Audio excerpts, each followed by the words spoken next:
سید معظم تورقلوف دکتر در بیمارخانه رقمی 5 ناحیه وسیع بیمارخانه مخصوص گردانیده شده برای توبت بیماران کرونا ویروس نفری میباشد که 45 نفر بیماران گرفتار بیماری کووید 19 را تبابت کرده است. سید معظم دکتر تجربه بوی در سمت تندرستی سابقه زیاده از 40 ساله کاری دارد. در معالجه بیماران کرونا ویروس روزهای اول را به یاد میآورد. بیماری کووید 19 از روزهای اولش برای کارکنان ساحه تندرستی بیماری نو بود. سبب پیدایشش طرز توبتش نافهمون بود. در دوام تجربه کاری با خلاصه اومدیم که بیماری اساساً برای نفس هنگام تماس از یک کس بیمار به بیمار دیگر میگذرد. اساسی بیماری این لخته‌شوی خون، زیادشوی لخته‌شوی خون میباشد. دارویی که آنتیبیوتیکایی که ما تعیین میکردیم این فقط برای آریزه ها بودند، برای اصلاجین ندادن بیماری های دیگر بود. در قبول دکتر این زن بیماری کووید 19 را اثر گذرانیده است. یکی از اون بیمارانی بود که در حالت وزین سید معظم او را تبابت کرده است. شخصا در 25 نفر در امبولاتوری تبابت کردیم. 15 روز دیگه در بیمارخانه 48 نفر بیمار تبابت کردیم. کدام راه ها تبابت کردیم؟ اساساً راه‌های اساس با واسطه اپاراتی که اکسیژنراتور و تونه کردن لخته‌شوی خون. در بیمارخانه مخصوص گردانیده شده برای توبت بیماری کرونا ویروس با مثل این زن 104 نفر معالجه گرفته صحت شده به خانه‌هایشان جواب داده شدند.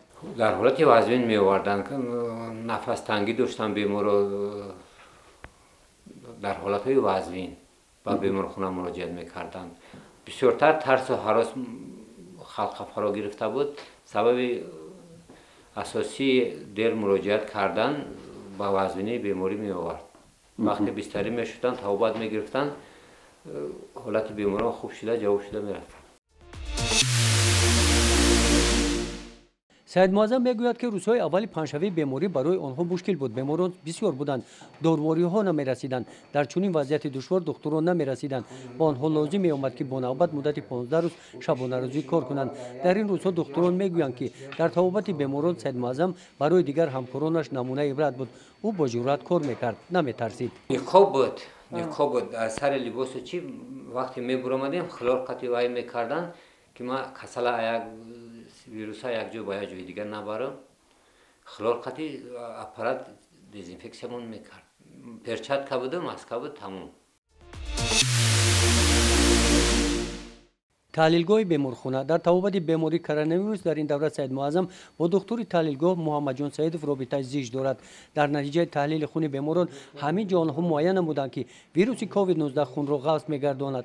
در چنین حالت نفس تنگی به وجود میآید.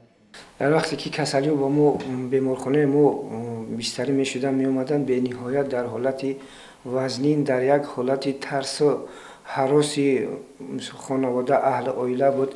چون که این بیماری نو بود، بیماری که نو بود، ما در مدت 2-3 ماهی پیشینه این رو در آینه نیلگون در دولت‌های دیگر می دیدیم.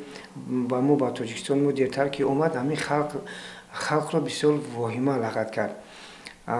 بسیارتر اما آدمایی که به بیمارخانه ما می اومدن در حالت به نهایت وزمین بودن. تبابت اینا اساساً پیش از تبابت اول تشخیص کردن، اول در جای یکم تشخیص کردن میستود. همین گروه دکترانی که ما جمع اومدیم تو پیش از تبابت کردن اول مصلحت دادن که همین بیماری اساساً غوث‌شوی نفس تنگی از حساب غوث‌شوی خون است. و ما حرکت میکردیم که همین در رو بیمار رو خونش سنجیده دیدم لخته‌شوی خون رو میدیدیم. اول در یک روزهای اول در یک روز 2 مرتبه میدیدیم. بعدی که ما با یک مصلحت آمدیم بعدی هر یک 8 ساعت بعدی هر یک 8 ساعت خون ما را تکرار به تکرار خون ما را میدیدیم و از نتیجه آنها در با دکتر توبتی مراجعه میکردیم، نشون میدادیم و در اساس همین تشخیص اونا تبابت رو میگذراندن و بعد هر یک ҳамин такроран ҳамин натиҷа яъне ки мо натиҷаи хуб натиҷаи дилхоҳ ба даст овардан мегирифтем. ҳамин хеле кор буд ки ҳамин беморони мо оҳиста ба сиҳатшавӣ рафта расиданд. муҳаммадҷон ва сайидмуаззам то пайдо шудани ин беморӣ чунин ҳолатро дар дигар беморон мушоҳида накарда буданд. Дар табобати беморони COVID-19 онҳо ҳолати хуни беморонро ҳамарӯза таҳлил менамуданд. Бо ҳамин тарз ба муваффақият ноил гардиданд. вақте ки мо нақташавии хуна ки ба духтури табобатӣ ки нишон ки медидем аз рӯи натиҷаи ҳамин мисол миқдори ҳамун дорӯи ки барои тунук кардани хуна аз рӯи ҳамун натиҷаи ҳамун миқдори лозимиро истифода мебурданд ҳолати беморӣ дигар шуданд. патология дар худи шиш нестаю асос сасудое ки гирди алвеолда мешаванд ҳамо лахта мешаванд баъд дар рентген дар томографияо ҳам пневмония ки нишон метан дар шиш балғам ягон чи нестай. Фақат ҳамун сасудо ки лар мебанданд ҳамун оттенкаи ҳамун сасудо рентгенда ҳамун картина клиникаи пневмонияро метиҳад. худи шишда на балғама на ягон чи нест. ҳамун тангшавии нафас вақти алвеол хун лар ки мебандад диффузияи кислороду обмен газообмен намешавад. барои ҳамун нафастангия ҳисоби ҳамун мешавад. баъд диюм ваҳму воҳима касалар таҳдид мекунанд. чанд кавам ҳам зиёд шава ҳамон қадр лахташавӣ зиёд мешид. ҳисоби тарс ҳисоби чӣ. дар беморхонаи махсус гардонида шуда барои табобати беморони коронавирус 60 рахти хоб муҳайё карда шудааст. ҳуҷраҳо бо шароитҳои лозимӣ таъмин карда ҳастанд. нафасдиҳии сунӣ дар ин ҷо як адад аст. вобаста ба ҳолати беморӣ он истифода мешуд. табобата рӯзои аввал кислород набуд, оксигенератор набуд, дастрас кардан хай беҳбудии хуби хуб баъди бо аппарати оксигенератор кислород додан ҳолати беморон хуб шуд. дар ин беморхона барои табобати беморони коронавирус доруҳои зарурӣ захира карда шуда нигоҳ дошта шуданд. ин доруҳое мебошанд ки истифода нашуданд. маводҳои антисептикӣ, доруҳо, собун ва дигар маводҳои безараргардонӣ ин ҷо муҳайё карда шуданд. дорувориҳо таъминоти дору ҳозирнағз аст. аввали карантин шидани карантин доруворӣ намерасид.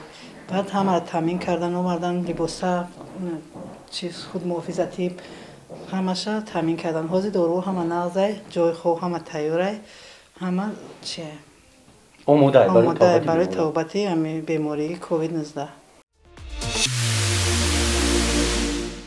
дар ноҳияи восеъ ки дар вилояти Хатлон яке аз калонтарин ноҳияҳо ба шумор меравад, табобати бемории коронавирус ғайр аз беморхонаи марказӣ нида ҳамчунин дар шӯъбаи сироятӣ беморхонаи марказӣ ва муассисаи кӯмаки аввалияи тиббии санитарӣ баро монда шудааст.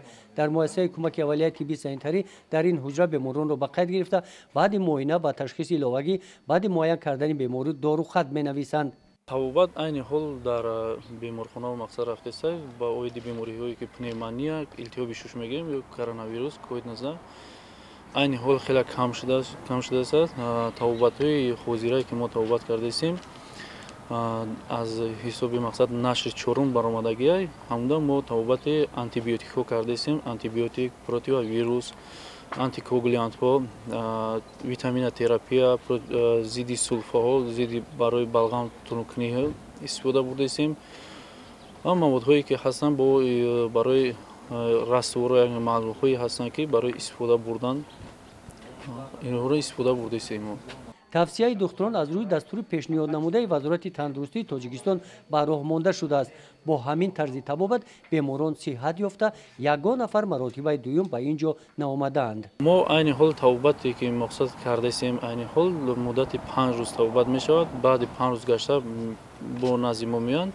дар ин 5 рӯз мо бори дуюмбора бо рентген карда мақсад таҳлилҳои лабораториро аз сари нав бо санҷида мебинем. ҳозираш хеле беҳбудӣ иншоалло ки рафта истодааст. беҳбудӣ дар байни бемориҳо хеле рафтеса. ҳамин табобати 5 рӯза қатъиан ки тамом мешавад. табобати 5 рӯза и мақсад мо каме дар ҳамин реаксияе ки мақсад дар беморӣ рафтеса мо ҳамра каме паст мекунем. табобат дар муддати 5-7 рӯз то 14 рӯза ки рафтесааст. бисёри табобатҳои мо аз 5 то 10 рӯза мақсад шифо меёбанд. лекин то муддати 4-6 моҳра зери диспансерӣ мегирем, зери назорати диспансерӣ мегирем. Ора мо мақсад нигоҳубинӣ хидмат карда давом медиҳем. طبق اطلاع دکتران تبابت بیماری کرونا دشواری ندارد اگر آدمان قاعده‌های بهداشتی را رعایت نموده هنگام پیدا شدن نشانه‌های بیماری سریع وقت به دکتر مراجعت نمایند.